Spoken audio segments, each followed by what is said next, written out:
excuse me, we have a quorum. Hi, Michael. How are you? So I call the meeting to order. First up is our So Young Pilates sign.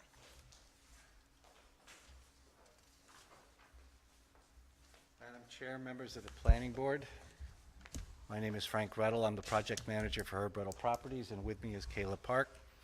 I was here last month, and we received approval for a minor modification to our site plan to allow her to open up a Pilates studio where the mattress store used to be. We're here this evening for our sign permit application. And I have to apologize, the picture that you have looks like it's a white background, but in actuality, it's a very light beige one. Okay.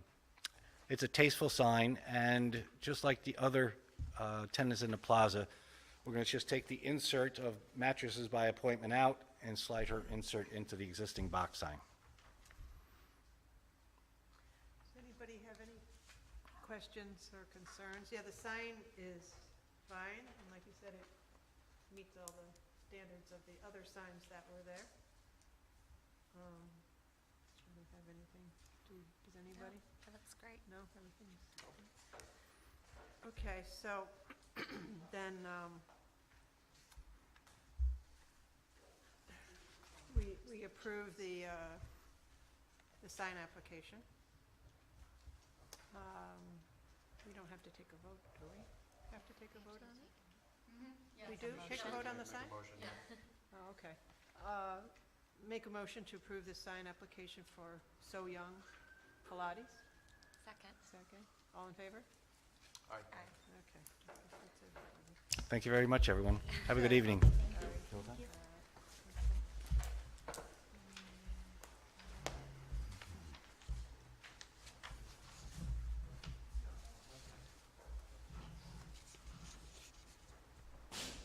Okay. Village Park site modification. Is anyone here for that? Yes? For the EV charging station? Yes, the EV charging station. Hello, board members, fellow community members. My name's Lynn Stewart. I represent the Livingston Energy Group.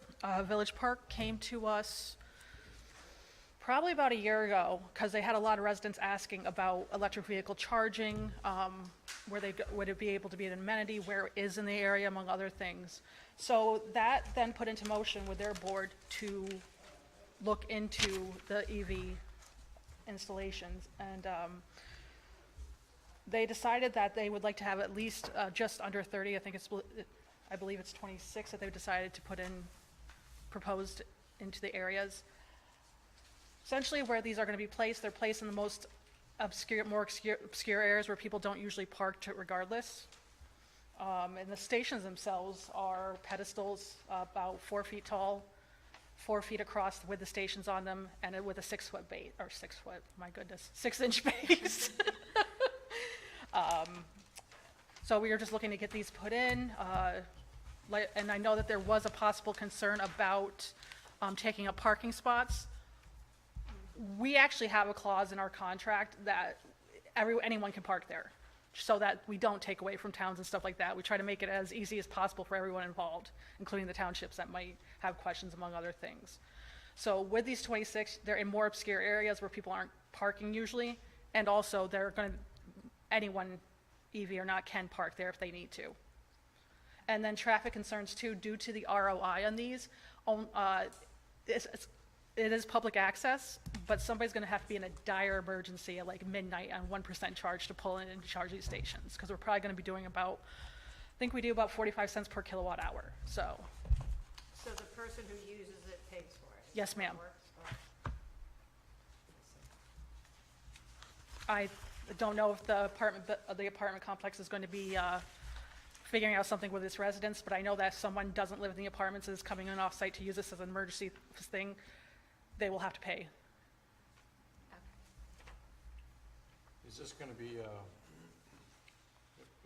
publicly available, information that people can Oh, absolutely. search and find out if this is a location? Oh, yeah, that you as soon as we get billed and Central Hudson puts us online, they just approved the funding for it today, so As soon as they put us online, we go on what's called a charge share or charge point or something like that network, where they can be found, just like a gas station. So is this something that this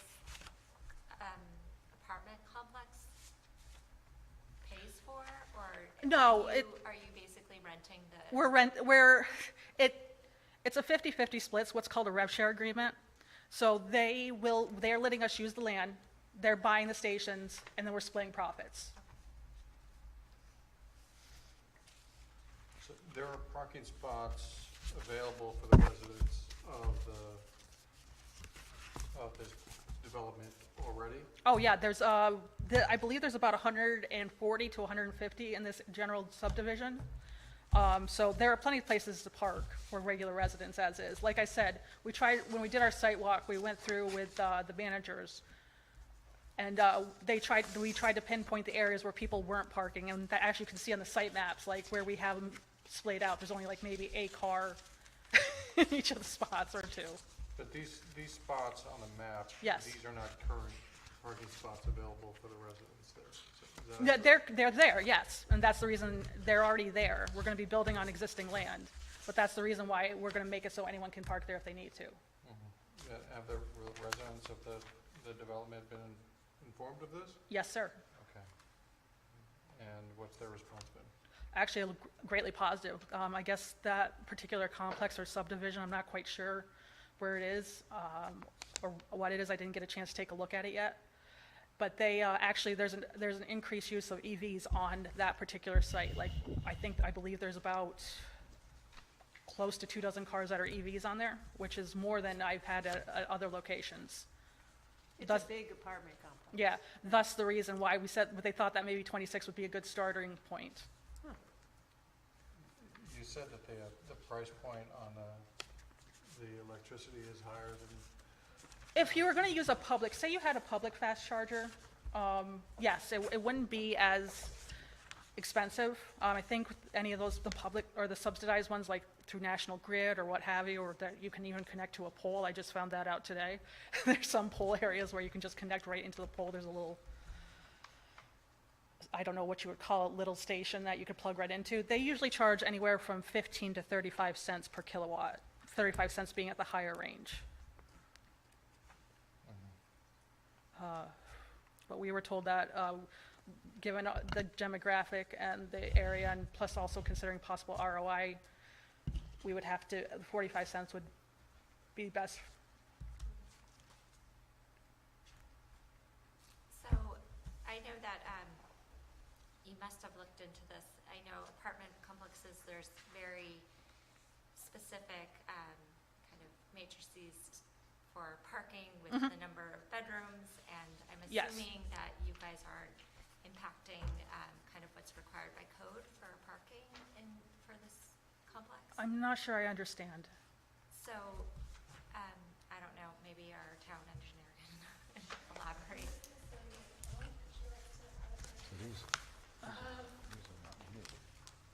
So we do have a comment in our memo that the applicant should provide the provided number of parking spaces currently, the provided after the EV, taking those completely out of the equation, compared to what is required for parking. It's 2 parking spaces per apartment. Oh, yeah, we're well within that range. Okay. Even after, like I said, I believe There's only they're four about electric. 150 to 175.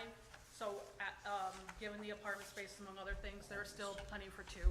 We don't, and that's another thing we work with when we're working with apartment buildings. That's one of the things we have to consider. they're all existing? Trying to make it, like I said, we try to make it easy on everyone. Yeah, no, I just was wondering if there was Yeah. something in your packet that actually said there are this many apartment units, this We can definitely provide that. When spaces. I can definitely provide that back for you, yeah. Yeah. So if you have that information or, I don't have it like physically that I can give you. I have it on my tablet, but I don't have it physically that I can give to you right as now. long as it's within, it still maintains the required number of parking spaces for those apartments, then that's fine. It does, and that's the reason we come down and do site walks, and our company takes about a year before we even start applying for permits for these, just to make sure, because we had a boo-boo, not gonna lie.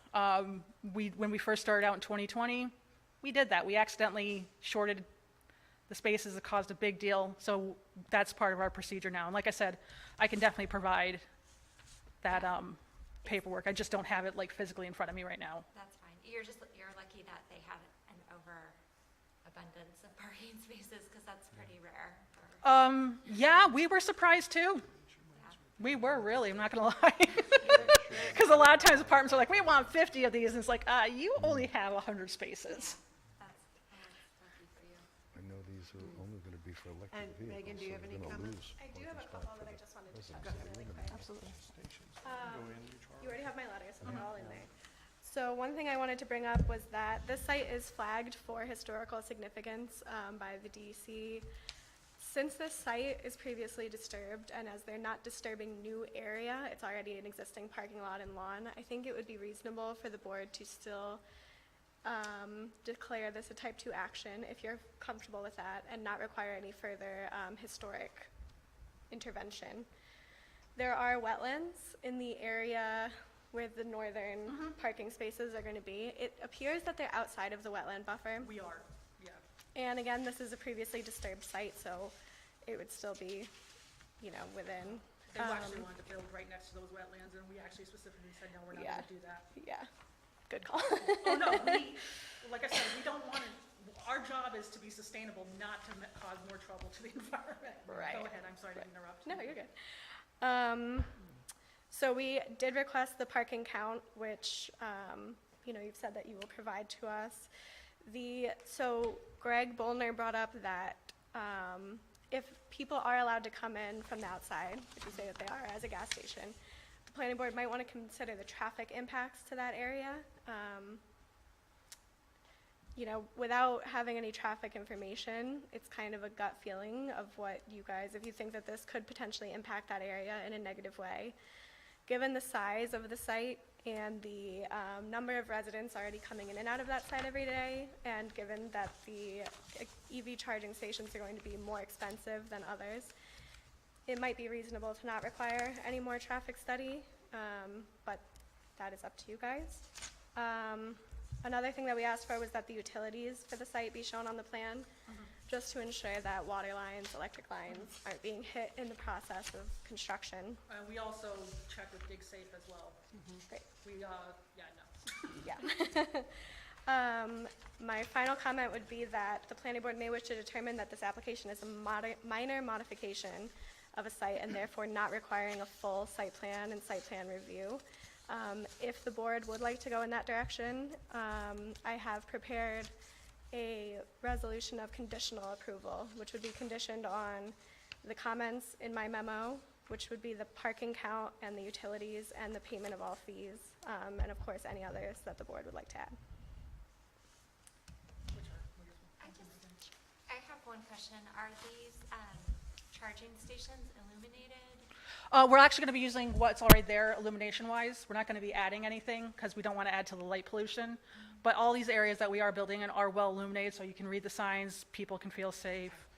Any other concern? My concern is just safety. Yeah, no, they're already in the illuminated areas, and that's another reason why we didn't build near the wetlands, is because there's no illumination over there.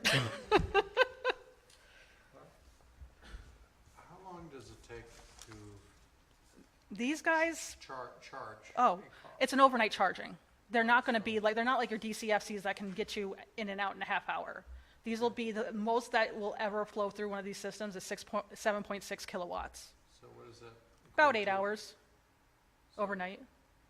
So for a person who is, They're gonna be seeking out a fast charger before they're gonna go to these guys. or they could sit there for 4 hours. They could take a nap, why not? Sounds like a great plan. But it's mainly for the residents' use. It is, like I said. And we have hardly ever seen any increase in the building that we've been building. We've hardly ever seen an increase of flow in traffic on residents. So it's very rare.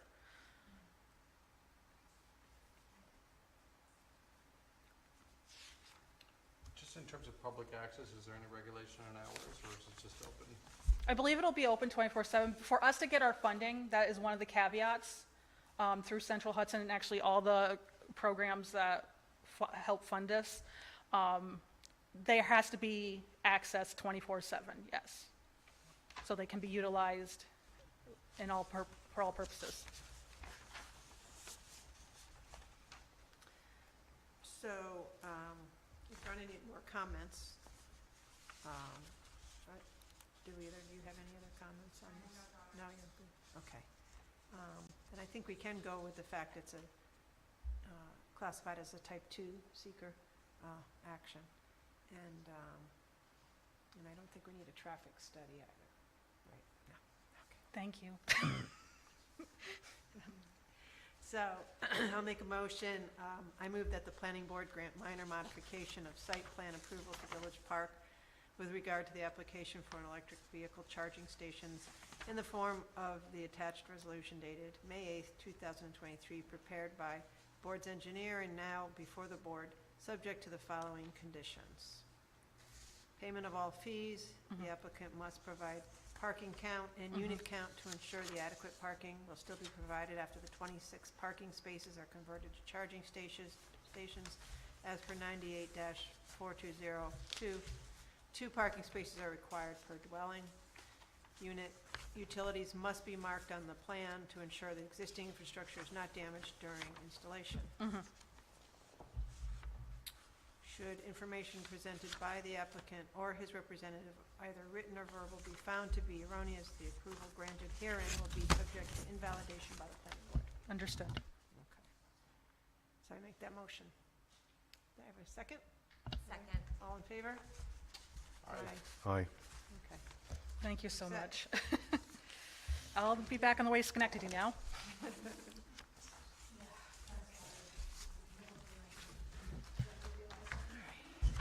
Seem well organized. Next is the AutoZone sign.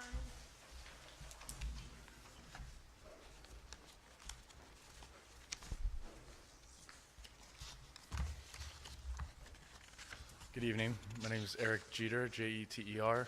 I'm with Haydock Engineering. I'm the chief engineer.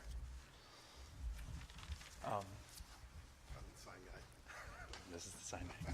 Go ahead and introduce yourself. Matt Kasevich with Matthew Signs. Okay. So, can't seem to find that. Do you have that one?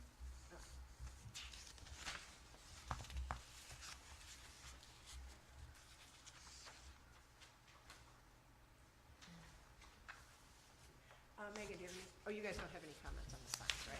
Okay, the signs are for us. I actually do have a question for you guys. In that plaza, you're in the plaza right over here? Correct. Yes. The signs go in those, slide in and out of those boxes. Are you not doing that?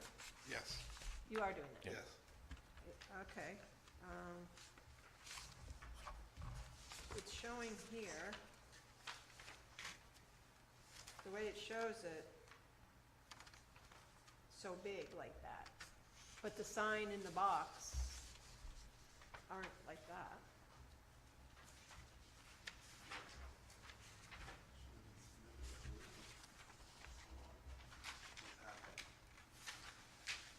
It looks like we might have different. Well, I have this one, Yeah. but that's, This is the file on side 1. And that's the side of the building. This is the file on side 2. Side A and side B.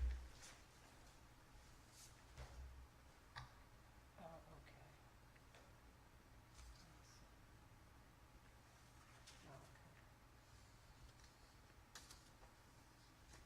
I thought you were at that plaza, not that plaza. You're at this plaza, Yes. where the Acme is. Yes. Okay, got it. Okay. All right, very good. Does anyone have any comments on the sign? Besides, it looks like AutoZone, all of their signs. It's just a replacement tech panel. Yeah. Yes. No.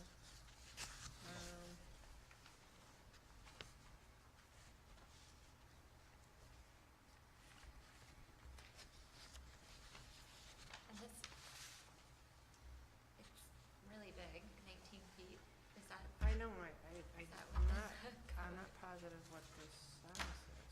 for You- You're talking about the sign on the building? Yes, Yeah, it's 20 inches tall.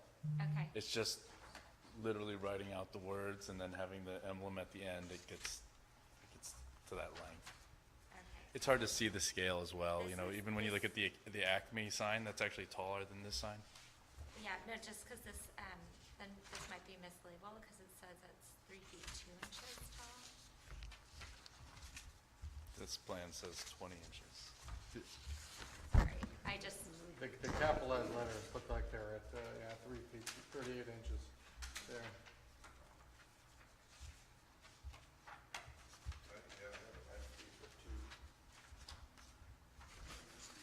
Chrisanne, do you happen to You have know, something do you have the size of signs?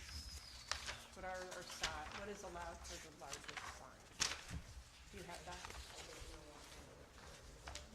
How do we know that? I have to go through all of these things. So they must have.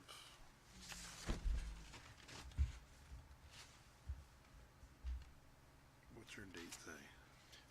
Well, this is be the most current thing. I think,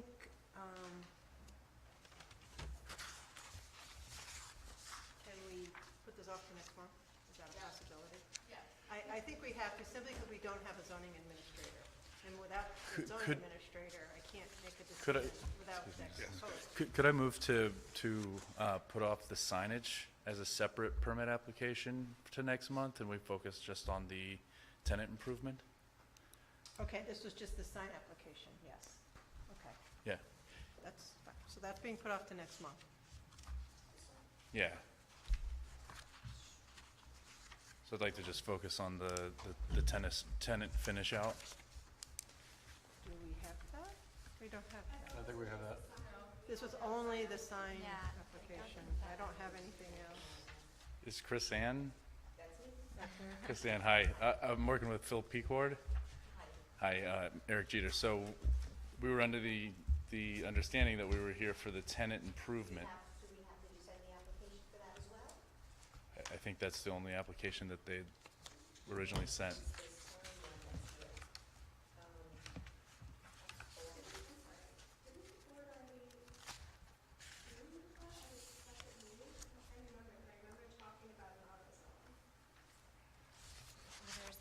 there's another auto supply place in the Red thought going and in it over might there. have been that one.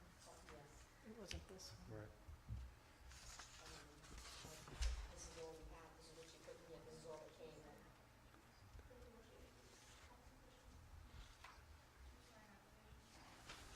Okay, yeah, I mean, the use is general, general retail, so it's not necessarily a change of use, just a change of tenant. So Well, if we don't have an application. if you don't have an application, you don't have an we can't, application. but- act on it. So sorry, I apologize, but we don't have a zoning administrator right now. Okay. So it's just a little disorganized. So we'll have to put it off to next month. I don't know what else to say. What else can we do? Just make a motion to adjourn it to the next meeting. I make a motion to adjourn it to the next meeting. Do I have a second? Second, All in favor?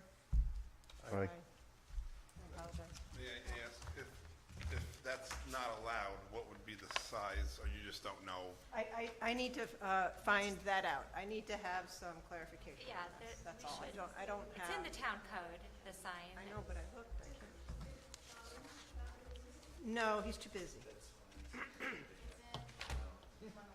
We're doing the signs, but I couldn't, I don't know where it is in the code. I mean, Okay. We'll do it next meeting, right? Yeah. I don't know what to say.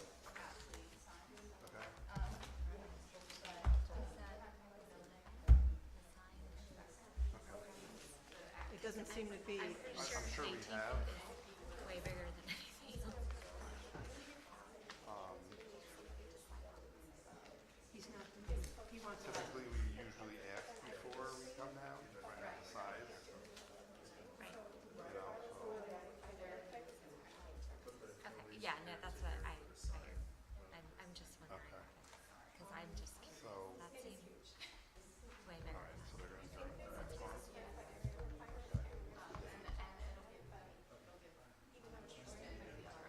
but it's not short, it's like 38 inches.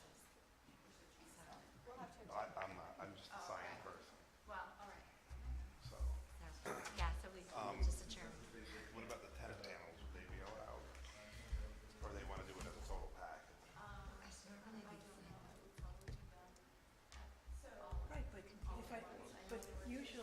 something prepared. So when we get it, we know. Oh, 'cause this But there's no one doing it. and no one's saying like this is a. Right. Usually they would say, is code compliant. But I don't have anything that tells me that. Okay, so we're going to move on to the Fronskin and Conklin lot line realignment. Is that what you're here for?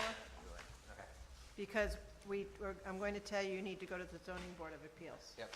So I actually submitted an application to them last week, 2 weeks ago. Okay. And it was in flux of what was actually happening. Well, that's exactly what's going to happen, though. And It's then- got to go through zoning board. And of I was appeals. looking for the code that I was asking for approval on, and I couldn't find it. So what exactly is, I'm just curious, like, where can I find that says that you guys can't make that decision? You ever, 'cause it was a line item on the application code for the ZBA. Yeah, it's, I just couldn't find it. you want to know why you need a variance? That's the question? Pretty much. Okay. So, I'm just gonna take this. So you need to get a variance because the lots are non-conforming, and 9865 is the section in the zoning code for, substandard lots, exempting substandard lots, and, any subdivision for substandard lots has, no subdivision of substandard lots can be done unless you're merging them together or you're making them less non-conforming. Okay. And you're making, at least one of Yeah. them is more non-conforming. Yeah, no, I did read that code, actually. I didn't know that was the one it was going for. It almost made it. It was a side yard setback. of Okay. 5 feet. That didn't have Okay. that exemption. Okay. Yeah, but the exemption listed all a way to be exempted, Right, but I didn't meet the side yard setback on the one lot. right. The rest So, of that I met the rest. includes some other things that you Yeah. have to meet in order to be an exempted non-substandard lot. Yeah. But in order to subdivide a substandard lot, you have to make it Mhm. less non-conforming. And you consider lot line alterations minor subdivisions? Mm-hmm. Okay. Okay. Thank you. Okay. That thank was you. done. Is the church on? Yes. Okay, Oh, you're that's me. Church too? Yeah. Wow. Good for you. Okay, so comments on the Methodist Episcopal Church subdivision. Do you have any comments?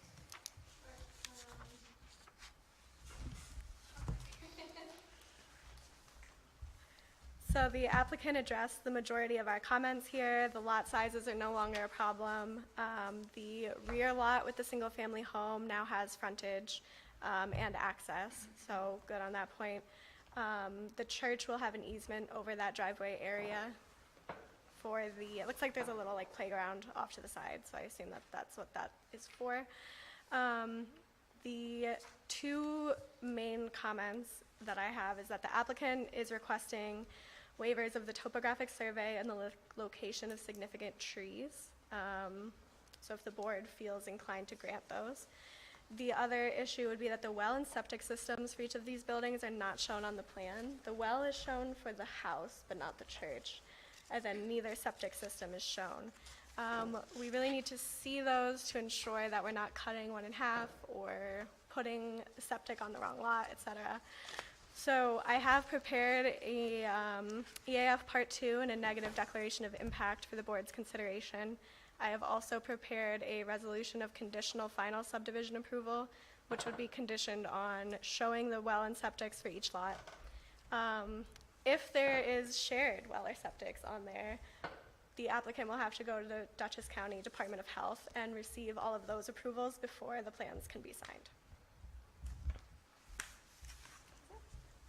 So I am under the assumption that they are not shared, and the septic for the church is actually in the front on the left-hand side, and then the septic for the house in the back is above the retaining wall, and I don't know if you're familiar with it.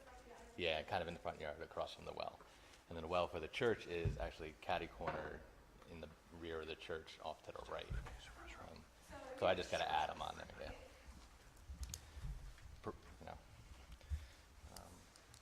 Then there was just the waivers, right? That was the question.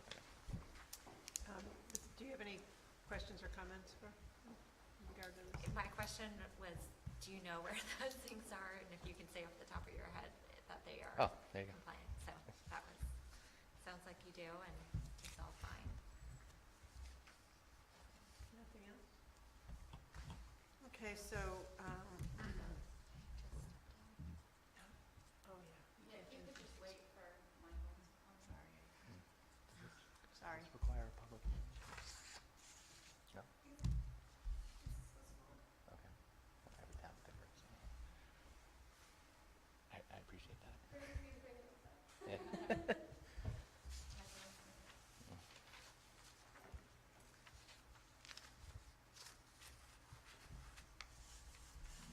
While we're waiting, I'll just say that for the night deck and the EAF part 2 and 3, I checked all of them as no to small impact because there's no proposed physical changes to the property, correct? Correct.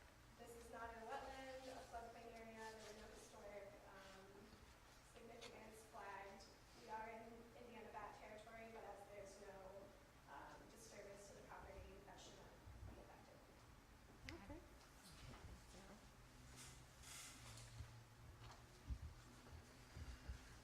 So I want to make a motion for a negative declaration. Declaration unlisted. I move that the planning board determine as set forth in the attached declaration dated May 8th, 2023, prepared by the board's engineer, that the Methodist Episcopal Church subdivision is an unlisted action under seeker and that it will not have a significant effect on the environment and that no environmental impact statement will be required. See resolution.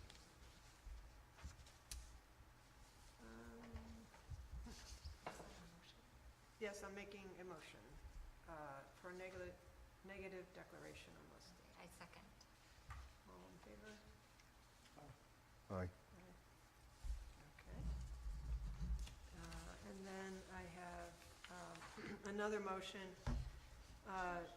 What was that? Before you do that, could you just decide whether or not you'd like to grant the waivers for the topographic survey and this location of significant trees on the property? Where are those? Those are, If you apply to them and then they're in my memo. If there's not a formal resolution or anything, because it's just a waiver, so if the board agrees to waive it, there's no formal document Oh, to okay. accompany that. so, do I make a motion that we waive that? Do it as a single Yeah. motion I make a motion to waive that. on both. Yep. A second? Do we need a second and a vote? Yep. Okay, so I make a motion to waive the tree, The location of significant trees. location of significant trees. What was the second thing? Topographic map. Topographic map. I Okay, second. all in favor? Aye. Aye. Okay. All right, so on to the other motion. I move that the planning board grant preliminary and final approval to Methodist Episcopal Church subdivision in the form of an attached resolution dated May 8th, 2023, prepared by the board's engineer, and now before the board, subject to the following conditions. Payment of all fees, including recreation fees for the one new lot. Show the existing well and septic system for each proposed parcel on the plans as shared, or if new well or septic systems are proposed, provide all documents, all required DCD, BCH approvals for water and sewage disposal arrangements. The applicant is responsible for meeting the above conditions within the time frame of this resolution. There will be no written or verbal notification from the planning board that the time has expired.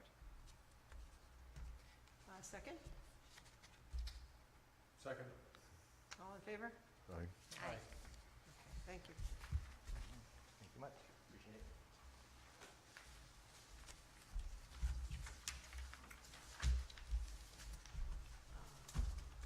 Guess that's all the things on the agenda. So I guess, motion to adjourn. Second. Aye. We don't actually vote on, you don't actually have to vote on adjourning. It just needs to be seconded. Yeah, you don't have to vote on it. That's according to No the vote rules. on the agenda.